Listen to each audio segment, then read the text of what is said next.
अगर आपने एक्सपायरी के दिन अपना ट्रेड एग्जिट नहीं किया एंड ओवरनाइट होल्ड हो गया तो फिर क्या होगा? क्या आपको पेनाल्टी देनी पड़ेगी? अगर पेनाल्टी देनी है तो कितनी देनी पड़ेगी? और क्या आपको उसका फ़िज़िकल डिलीवरी लेना पड़ेगा? अब ये फ़िज़िकल डिलीवरी भी क्या होता है, तो आज हम बात करने वाले हैं कि अगर आपने NRML लिया है, यानी कि आपने ओवरनाइट होल्ड किया था और गलती से भी आपने एग्जिट मारना भूल गए, तो अब आपको क्या करना चाहिए। ठीक है, welcome back to trading with MS। और आज काफ़ी इंपॉर्टेंट वीडियो होने वाला है। ठीक है, तो अब मैं आपको बताता हूँ कि एग्जांपल ले लो कि आप बैंक निफ्टी के अंदर ट्रेड कर रहे हो। ठीक है, अब आपने क्या किया, 3 साढ़े 3 हो गया और आपने अभी तक ट्रेड से एग्जिट नहीं मारा। आप क्या कर रहे हो, बैंक निफ्टी का ट्रेड लिया और आप जो ट्रेड लिया वो भले ही कुछ प्रॉफिट में हो या लॉस में हो, लेकिन आपने एग्जिट नहीं मारा। अब यहाँ पे दो सिनारियो हो सकता है, आपको कब चार्जेस लगेंगे वो इस तरीके से मालूम पड़ने वाला है।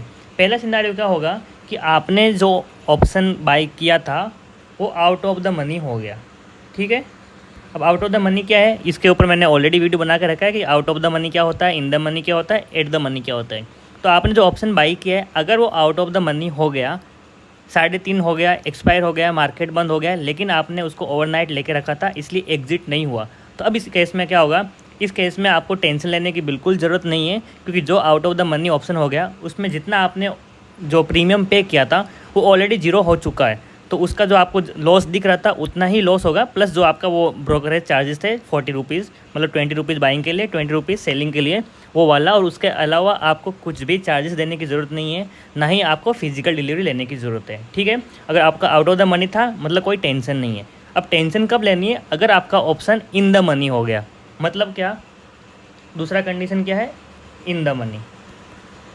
इन द मनी अगर आपका ऑप्शन रह गया तो इसमें आपको टेंशन है। अब इन द मनी क्या है, मैं आपको एक सिंपल एग्जांपल देके बताता हूँ कि किस तरह से हम बोलते हैं इन द मनी। अगर मान के चलो आपने जो एक लेवल बाई किया ऑप्शन का, वो आपने बाई किया है 43,000 का। ठीक है, लेकिन बैंक निफ्टी ने क्लोजिंग दिया है 43,100 पे।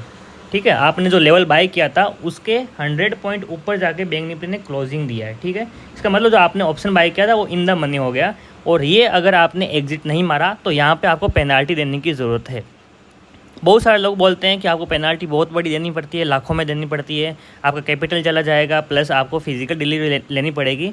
लेकिन ऐसा बिल्कुल भी नहीं है। जो न्यू रूल्स एंड रेगुलेशंस आए हैं सेबी की तरफ से, वो क्या बोलते हैं कि जो भी आपका प्रीमियम आपने जो बाई किया था और जो उसका इंट्रिंसिक वैल्यू रहता है, उसके ऊपर सिर्फ आपको 0.125%, इतना ही, 1% भी नहीं है, 0.125% है। ये भी किसके ऊपर, इंट्रिंसिक वैल्यू के ऊपर। अब ये इंट्रिंसिक वैल्यू क्या होता है, आप सबको पता है प्रीमियम तो क्या होता है, लेकिन इंट्रिंसिक अगर आपको नहीं पता है तो इसके ऊपर भी मैंने ऑलरेडी एक वीडियो बनाया है जिसमें डिटेल में समझाया है कि इसमें हम इंट्रिंसिक वैल्यू किसको बोलते हैं, आउट ऑफ द मनी किसको बोलते हैं, एट द मनी किसको बोलते हैं, सब कुछ मैंने उस वीडियो में समझाया था, आप वो देख सकते हो।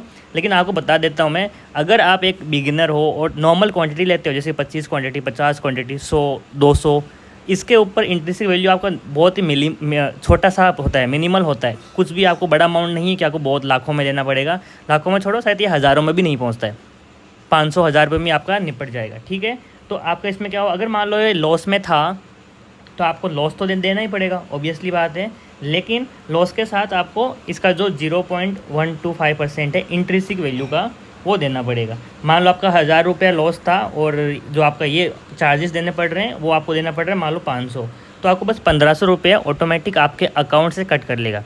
आपको पता है कि रात को 12 बजे जैसे ही आपका मान लो प्रॉफिट हुआ, तो रात को 12 बजे आपके मतलब 12 बजे के आसपास में आपके अकाउंट में पैसे आ जाते हैं, जो आपका कैपिटल है उसके अंदर आ जाते हैं। उसी टाइम नेक्स्ट डे आपका यहाँ पे अकाउंट से ही वैसे 500, 1000 रुपये जितना भी चार्जेस बनता है, ये डिपेंड ऑन क्वांटिटी कितना लिया और इंट्रिंसिक वैल्यू कितना है। ठीक है, उसके ऊपर आपके अकाउंट से वापस माइनस कर लिए जाएंगे, और आपको ईमेल भी आता है जिसमें आपका पूरा का पूरा कॉन्ट्रैक्ट लिखा होता है, आपने कितने पे बाई किया, कितने पे आपका ये ब्रोकर अभी सेल कर रहा है, कितना आपको चार्जेस लग रहे हैं, STT चार्ज कितना है, वो सब कुछ वहाँ पे आ जाता है। ठीक है, जो इसको बोला ना मैंने आपको 0.125%, ये STT चार्जेस है जो कि इंट्रिंसिक वैल्यू के ऊपर लगता है। अब हम बात करेंगे कि बहुत सारे लोग बोलते हैं कि आपको पहला बात तो आपको पेनाल्टी वाला क्लियर हो गया कि पेनाल्टी से नाम के लिए पेनाल्टी है, इतना बड़ा चार्जेस नहीं है। आपका जो 0.125% हो गया, प्लस थोड़े बहुत जो ब्रोकरेज चार्जेस जो आप नॉर्मली देते हो। अब हम बात करेंगे, बहुत सारे लोग बात करते हैं फिज़िकल डिलीवरी की। ये क्या चीज़ है, अगर आप bank Nifty, Nifty 50 and fin Nifty इसके अंदर ट्रेड करते हो, यानी कि हम लोग क्या करते हैं, इंडेक्स के अंदर ऑप्शन ट्रेडिंग करते हैं, तो इसके अंदर आपका अगर इन द मनी एक्सपायर हुआ ऑप्शन, तो आपको फिजिकल डिलीवरी लेने की ज़रूरत नहीं है। ठीक है, अब यहाँ पे क्या होता है, देखो ऑप्शन ना दो तरह के होते हैं।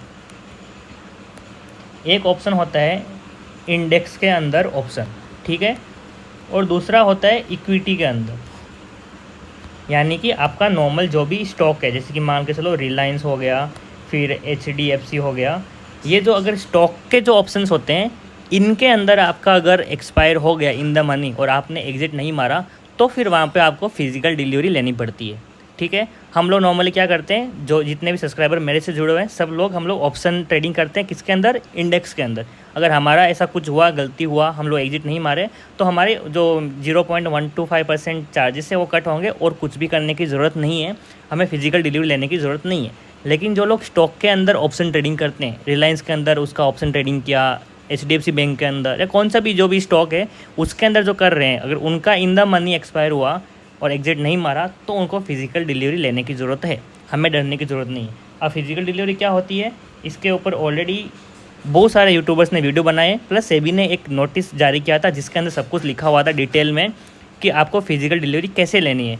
इसमें क्या होता है, आपको ना कुछ सेबी अपनी तरफ से पेपर्स भेजती है जिसके ऊपर सब कुछ लिखा होता है कि हाँ, यहाँ पे आपने बाई किया था, यहाँ पे सेलिंग होनी चाहिए थी, आपका एक्सपायर हो गया, इतने चार्जेस है, और हाँ, फिजिकल डिलीवरी में आपको काफ़ी ज़्यादा चार्जेस भरने पड़ते हैं। तो अगर आप ऑप्शन ट्रेडिंग करते हो, तो एक बार अगर स्टॉक में ट्रेडिंग कर रहे हो, स्टॉक के अंदर ऑप्शन ट्रेडिंग कर रहे हो, तो वहाँ पर आपको डरने की ज़रूरत है।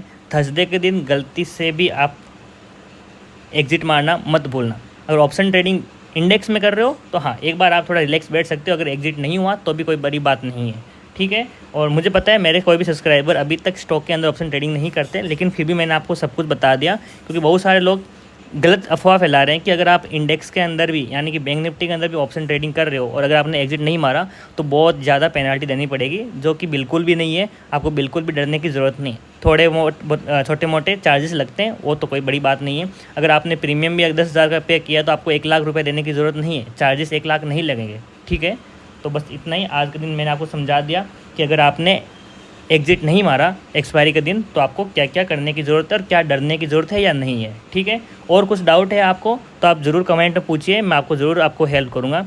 और हाँ, अगर आप चैनल पर नए हो तो जल्दी से सब्सक्राइब कर लो, क्योंकि आपको बहुत ही ज़्यादा इंफॉर्मेटिव वीडियो मिलेंगे यहाँ पे। और वीडियो को अपने दोस्तों के साथ शेयर करना बिल्कुल मत भूलिएगा, क्योंकि जो भी बिगिनर है उनको ये इन्फॉर्मेशन देनी ज़रूरी है। ठीक है गाइस, फिर मिलते हैं नेक्स्ट वीडियो में।